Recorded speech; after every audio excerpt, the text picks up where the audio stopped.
Welcome to Menopause, Marriage and Motherhood, a podcast that's all about changing the way we view midlife and bringing the conversation about menopause out into the open. Each week we share stories, experiences and inspiration.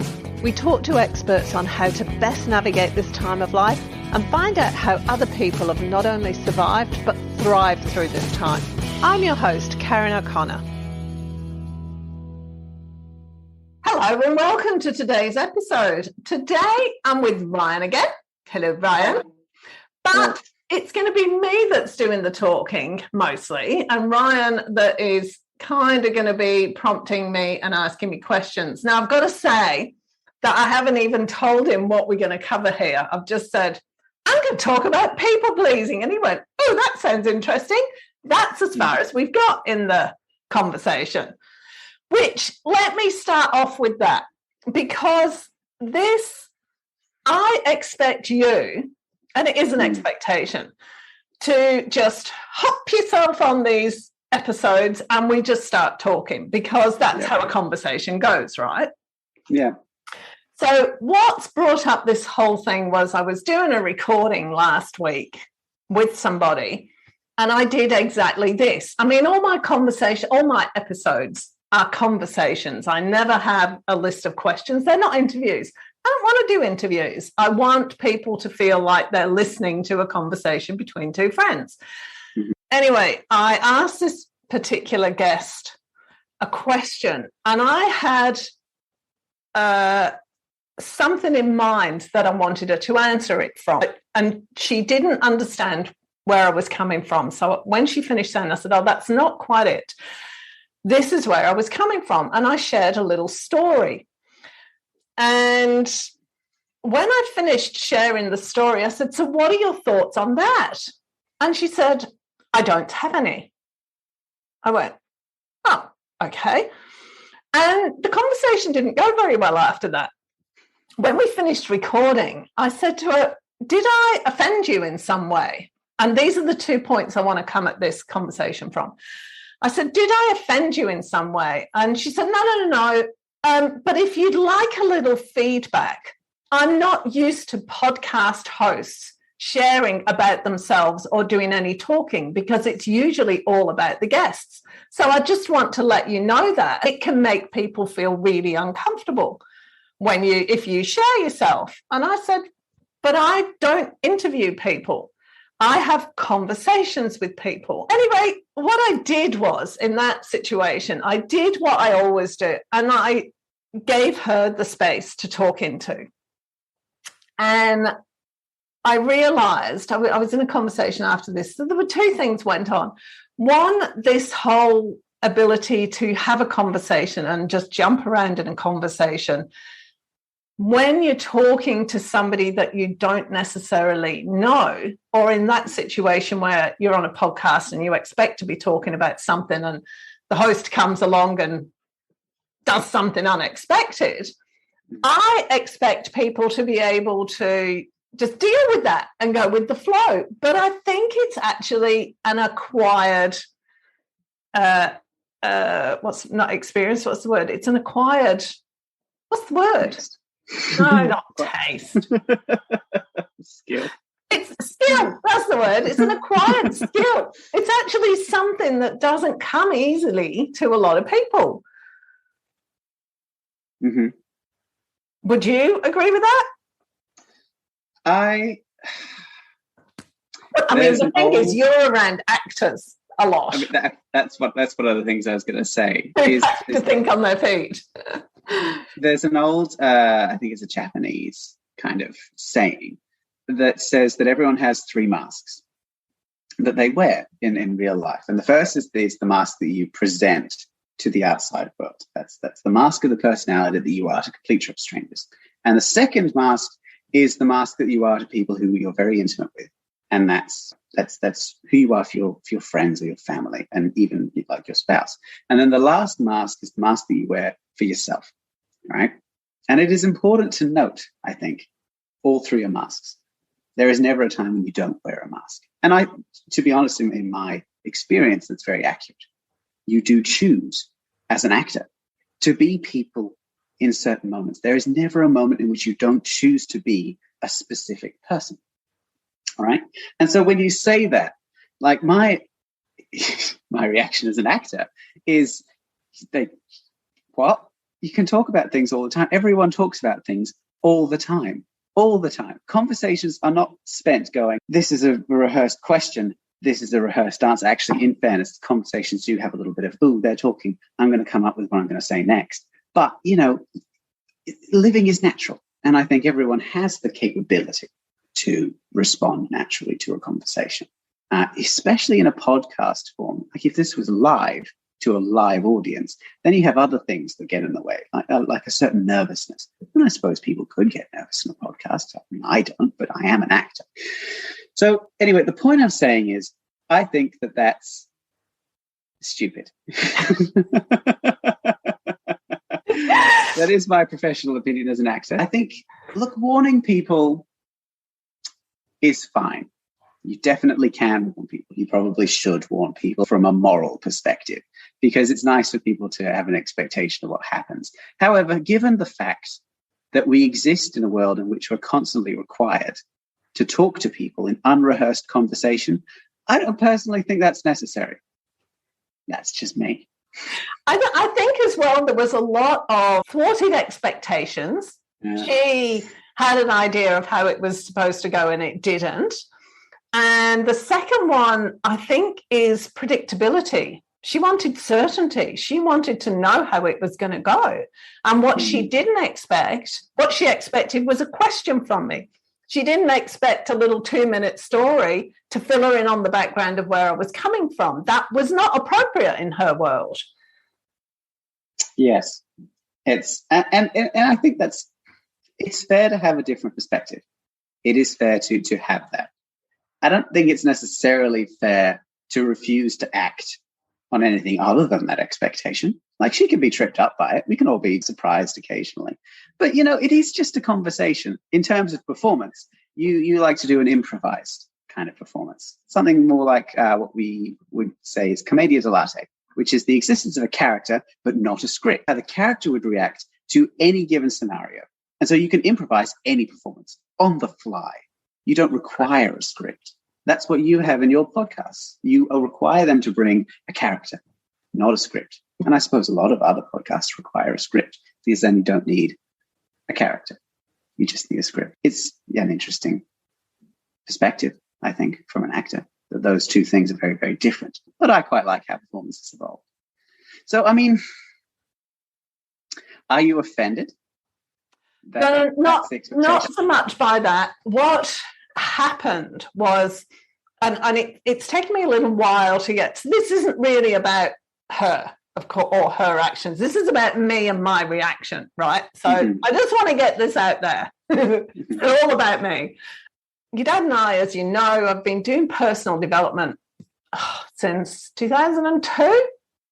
We've done quite a lot of it.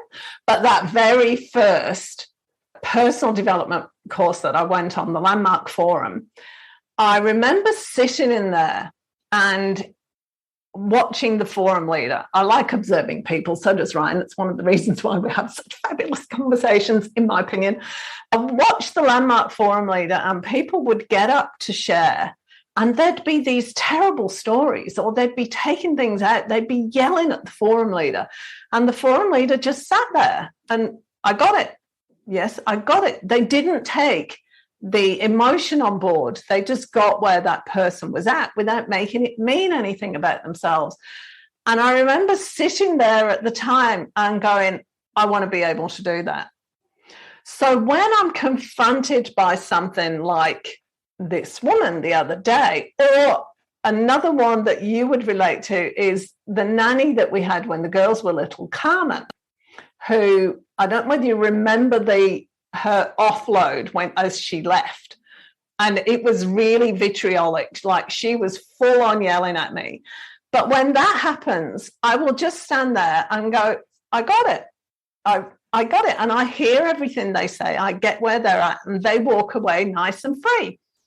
I'm stuck with it because I then don't do what the forum leader does in a Landmark course, which is have the other person be clear on what it is they've just done, the impact, the consequences, and what's going on behind it. I haven't done that. So I walk away from a situation like that one incomplete, because yes, I've got where they're at, but I haven't given myself the opportunity to communicate where I'm at or have them understand the impact of what they've just done.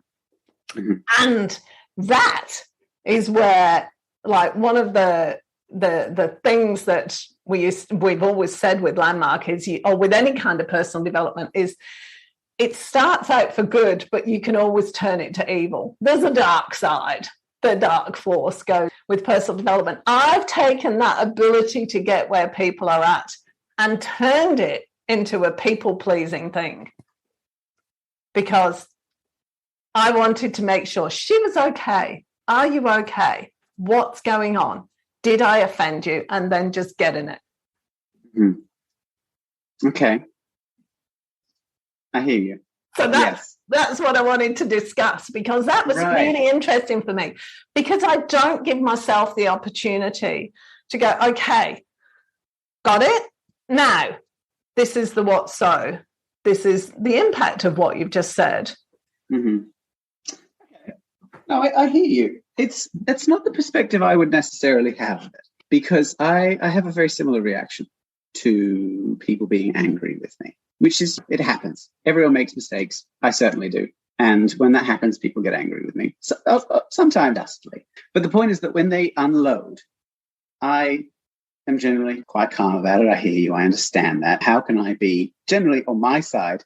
The interior of my brain is saying, okay, what is the best kind of stance morally? What should I do here to make sure that I'm being fair and kind? Because I've trained myself to want to be those things. As a person, over the last few years, that's become one of my major concerns. I do the same thing. And then afterwards, you have a sit and you have a think about it. And you're like, you know what? That was unfair. I have more to say. They didn't give me the opportunity to say my bit. I should have said this. I think it's, in fairness, I think a lot of that is a very universal human experience. Everyone has those moments in the shower where they're like, that conversation 3 years ago, when this person said this mean thing, I should have said this, and then it would have devastated them. I think that in itself is a universal kind of human thing. And also wanting to get in the final word. I like to have the final word. So don't get me wrong, it's not as simple as just the people-pleasing thing. No. There's wanting to get in the final word. There's wanting to avoid confrontation. There's wanting to not upset people. There's like a gazillion things going on. It was just that I'd never seen it from the context of, is this just a people-pleasing exercise that I'm doing here? I think because that is relevant, and it's like you're saying that anything can be used for evil, isn't it? And so I suppose the question you've got to ask yourself is, in the moment when you're people pleasing, what's your intention? Do you want to protect yourself, or do you want to make sure that you're doing right by them? Yeah, no, it's doing right by them. But it's a step further than that. It's making sure they feel good, because that's one of my superpowers. I make people relax and I make them feel good about themselves. I make people like themselves. Mm-hmm. People like themselves around me. So this is what I want to figure out, is when does that go too far?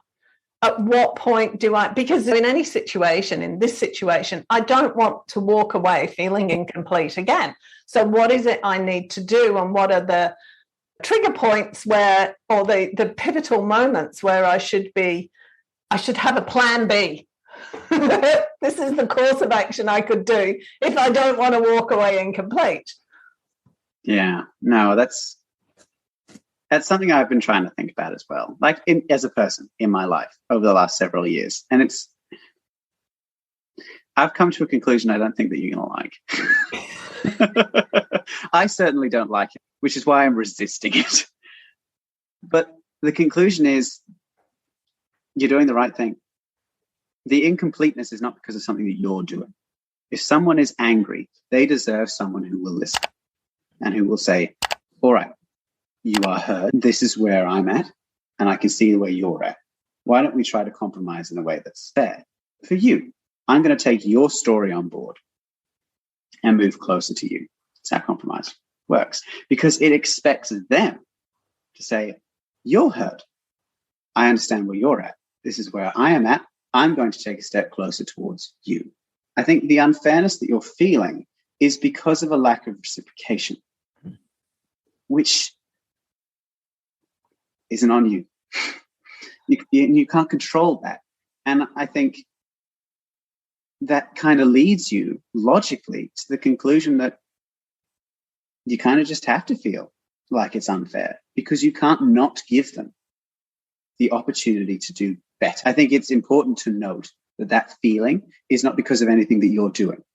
And you shouldn't not give them the chance to be what you would consider to be a better person. Because, of course, that's always evolving as well. And I might change my mind in a couple of years. Who can say? But I'm pretty sure, ethically, that is correct. When someone is angry, you shouldn't immediately argue with them and say something devastating, because everyone deserves to be listened to. And I think it is an important assumption that in any given moment, you can be wrong. And you need to be able to, at a drop of a hat, admit that, because that's how we're going to grow. I think that's really, really important. So you were listening to this woman and she was saying her bit, blah, blah, blah, blah, blah, script, talking. And you're like, I hear you. I get that. This is where I'm at. Stuff. And she was like, blah, blah, blah. More things. Yes. You're like, okay. And the conversation ended. And then you were like, I should have said something devastating so that she would see my point of view and we can move on as people and grow. But I think your expectation is that she would do things in a particular way. I think if you have anything to do, maybe state that that's your expectation. I mean, you might morally, you shouldn't have to do that. It should be a demonstrative kind of thing. But if you wanted something to kind of do, maybe that's what it is. Maybe it is like what she was saying. To tell everyone what your expectation of a conversation is. Well, yeah, I have actually changed the email that goes out because I do say on the email and on any sort of correspondence, this is a conversation, it's not an interview. But I've expanded that to say, I may share. If I think it's relevant to the story, I will share. Because I remember there was one woman I interviewed, and she said, let's do a series of interviews called Dancing in the Conversation. I went, great, what a great idea. We'll just talk like we do. Fantastic. No, she meant she could talk and I had to listen to her. So she talked. The first one we did, she talked and talked and talked. And at one point I interrupted her because I couldn't get her attention to say I wanted to say something. And I asked a question or made a comment or something, and she stopped talking for a minute. She let me talk. And then she carried on talking like I hadn't said anything. She literally just ignored it. Didn't publish those. But what happened with the one last week was I actually can't use the episode because she went so strange in the middle of a topic that I can't use the second half of it. And so I've got to cut off in the middle of the topic and then it goes, okay, thank you, bye. But that's it. And I thought I can't put it out because I'm going to leave everybody else feeling incomplete. What's with this? It just doesn't flow. Yeah, honestly, I think that's unavoidable. There's a logical fallacy, right? In which you think that everything has a right way of doing something, right? We know a few people who think this way. Everyone does. If I do everything absolutely perfectly all of the time, everything will turn out fantastically every time. All I need to do is spend the rest of my life figuring out the exact right way to do everything. And the more you say it out loud. Yeah, I know. Well, as you were saying that, I was thinking, okay, so the next time I talk to her or somebody like her, I will know not to say anything. But that's kind of also not what I want to do. Yeah. Which, and it is your podcast. It's my podcast. Bottom line is, it's your podcast. And I've got to say, I feel a bit mean for detailing out that I couldn't use the second half of the podcast, because I feel a bit mean on her. That I've just got to say that she was a fabulous guest. And that's the thing. It doesn't mean that anyone's wrong. And it being your podcast doesn't mean that you can then trammel everyone and be really rude. It's just that the bottom line is, it's about your expectation, because you're the one making it. You're the one who's publishing it. And it's a little bit of a miscommunication. And that happens all the time. Sometimes, as an actor, you just have a bad night. You go out on stage and your energy's just, you've done everything right. You've done your warm-ups, you've done your rehearsal, all your lines, but the energy's just not there. Sometimes it happens. It's something that we try to avoid as much as we can, and it's always crushing when it happens.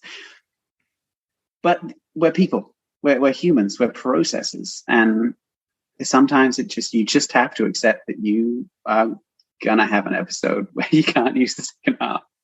It's interesting, though, isn't it? Because where we immediately go is, what is wrong with me?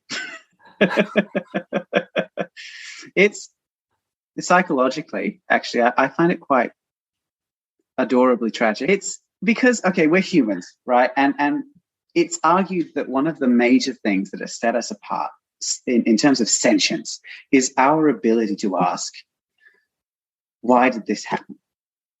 Right? It's the basis of literally everything we've ever done, certainly all religions, because we see the sun rising or the stars coming out or the turn of the seasons, and we ask, why is this happening? What is the cause of this? We don't just accept it. Everything that happens, why has it done this? It has fueled everything. And there's a really, really sad thing that happens when parents get divorced. That happens along the same lines. Because if something bad happens and we cannot see a reason for it, the only thing left for us to assume is that we did something wrong. And it happens all the time with divorces. That's why the tragedy rate with divorces is so high, because the kids always assume that they did something wrong. And it's the same in a lot of human interactions. If there are two people and you're like, you know what, that is a fair reaction on your part. Absolutely fair. It's not perfect, but I wouldn't expect perfection from a human being. That's fine. It must be my fault. I actually think that's where I went wrong with all this, because my question was, did I offend you? That's the key for my upset in all this. It's like apologizing for everything. As women, we apologize for everything. It is a leading question. So I suppose the thing is, what could I say other than, did I do something to offend you? Did I do something wrong? Just what happened?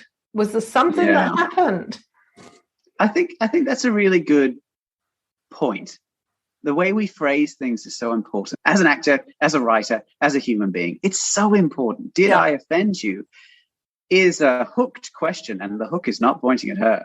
No. And I get upset when she says, well, yeah, you did. If you had gone in and you'd said something along the lines of, I thought I noticed that things got a little bit awkward in the second half of the conversation. That's just my observation. Is that true? And if so, how can we stop it from happening again? I think doesn't assume anything. It's possibly a little bit too open, because if you did do something to offend her, then it's not an apology. But that's the thing. If you don't want to apologize, if you don't feel like you've done anything wrong, then, why? Yeah, I know. I didn't. It was interesting that was the question that came out of my mouth, that I took on the full responsibility for having done something wrong, in inverted commas. Yeah. When I was talking to Jo a few years ago about her apologizing too much, because I'm sure it's no surprise to anyone that Jo apologizes for things far too much. She was very, very harsh on herself. And I said, at the time, we had a cat, Kevin, lovely cat. He was the worst. But I said, would you would you be this mean to Kevin? Like, if he did something and he did it like a little bit wrong, would you assume that he was a bad cat? Would you assume that it was all his fault? Would you be that cruel to him? And she's like, no, he's just an animal. And I was like, okay, cool, let's step it up. Would you be that cruel to me or to a stranger? Why are you assuming that everything's your fault? Just allow yourself to be a human being, a work in progress, because you don't need to apologize for something.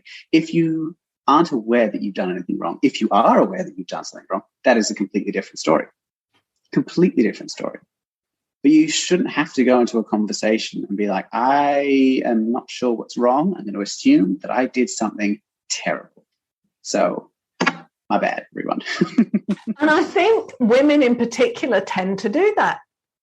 We tend to assume that we've done something wrong, or we haven't done something that we should have done, but whatever's going on is our fault due to what we've done or haven't done.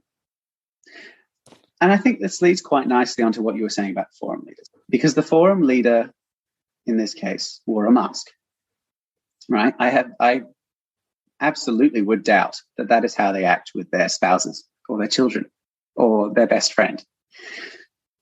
But there's no apology there, which is fine. They don't have anything to apologize for. But when we're dealing with the people that we love, and because love is so irrational, anything that hurts them, we will apologize for.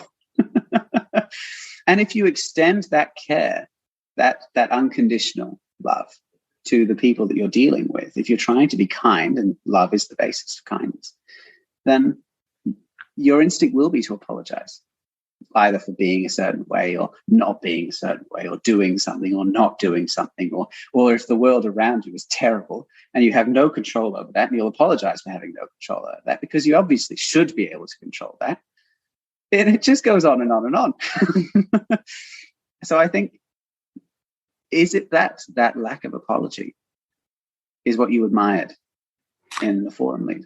Quite possible. Well, no, it was being able to hear somebody without taking on board the emotion or the blame or whatever else was going on, because I wasn't able to do that at that point. And you really, I mean, how old were you? You were, 6 when I did the forum? So you wouldn't have known me any other way than being able to listen to somebody. But I couldn't do that before then. Terrible reaction. I'm still a reaction quite a lot of the time. But, I didn't have that ability. Now I can recognize when somebody needs to be heard, for the most part, and hear them.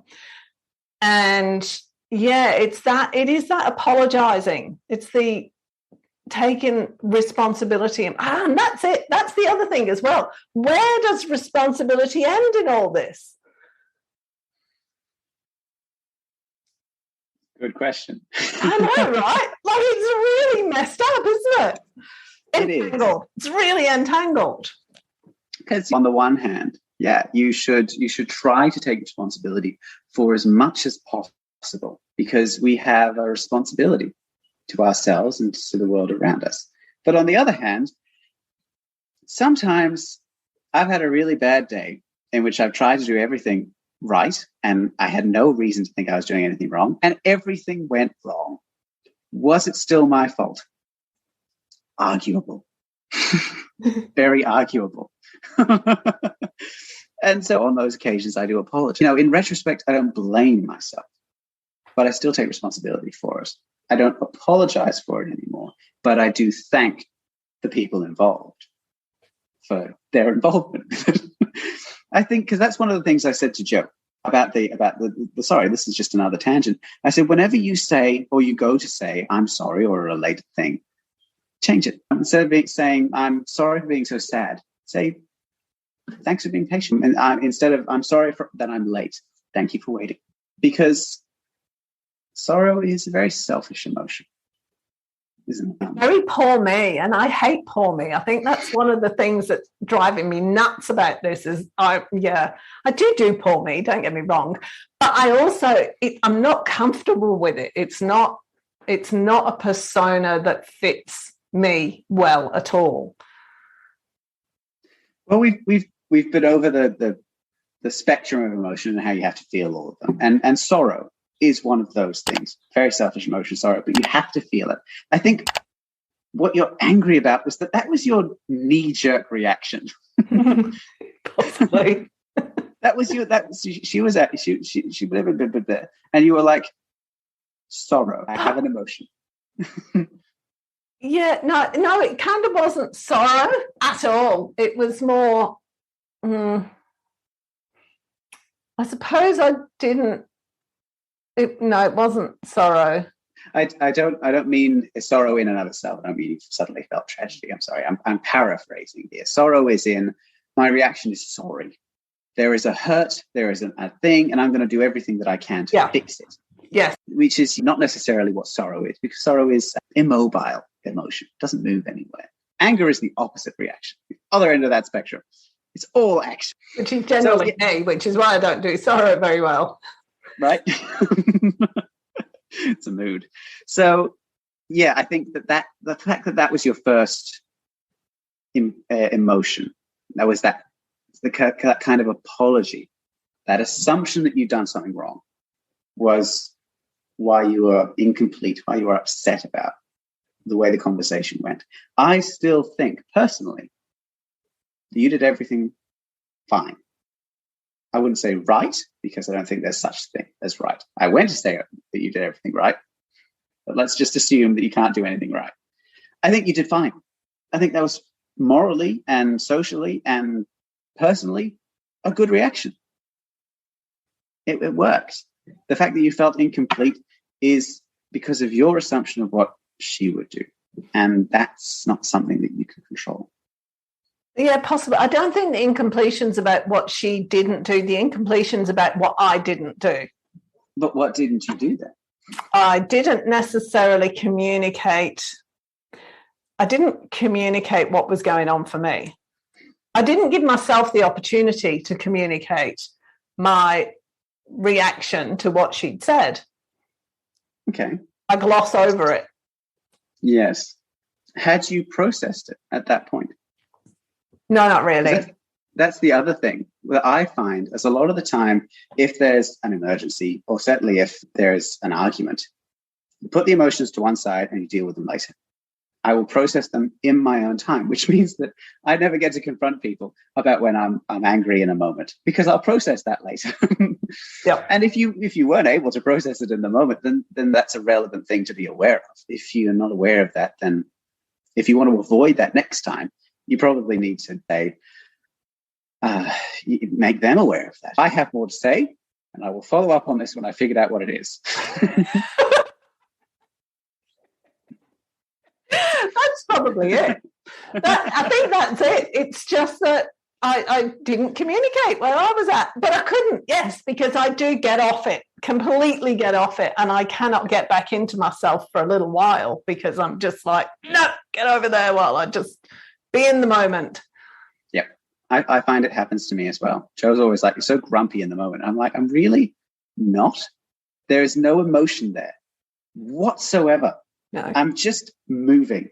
The emotion comes later. It's a delayed reaction. And I think it is important to be aware of that. For a lot of people, not just for you, but any listeners who are identifying with this, be aware that emotions and their processing is not an instantaneous thing. For some people, they can, in the moment, just exist emotionally, which is fine. But then, of course, you don't have the logical processing. You can do one or the other, in my experience. Generally, not both at the same time. Sometimes you can, but not all the time.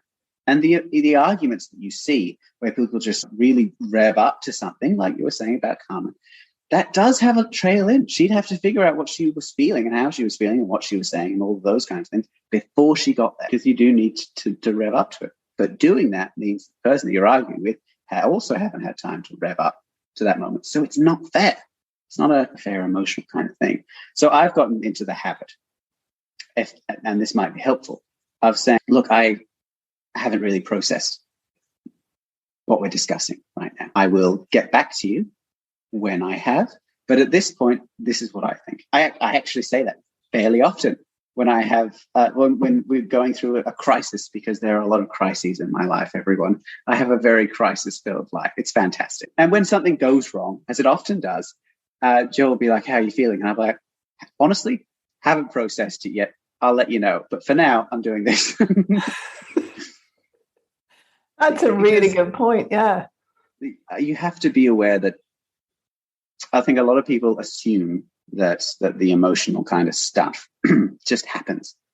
It just happens. They're like, why wasn't I angry in the moment? Why couldn't I say this in the moment? It's not how this works.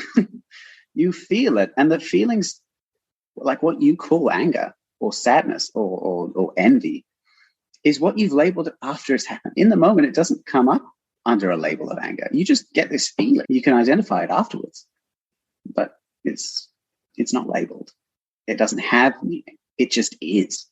And you have to figure it out later. Welcome to being alive. And on that note, it's time to go. Thanks so much, David. You're very welcome. I apologize.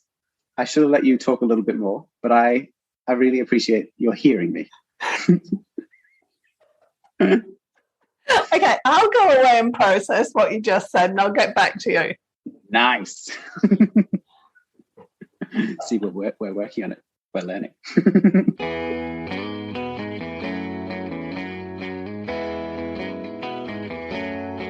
Thanks for joining us this week on Menopause, Marriage and Motherhood. Make sure you subscribe to the show on your favourite player, and while you're at it, we'd love you to leave us a rating on iTunes, or if you'd simply tell a friend about the show, that would be amazing too. Be sure to tune in next week for the next episode, and remember, if you're busy thinking about what you can't have, how on earth are you going to enjoy what you can have? See you next week.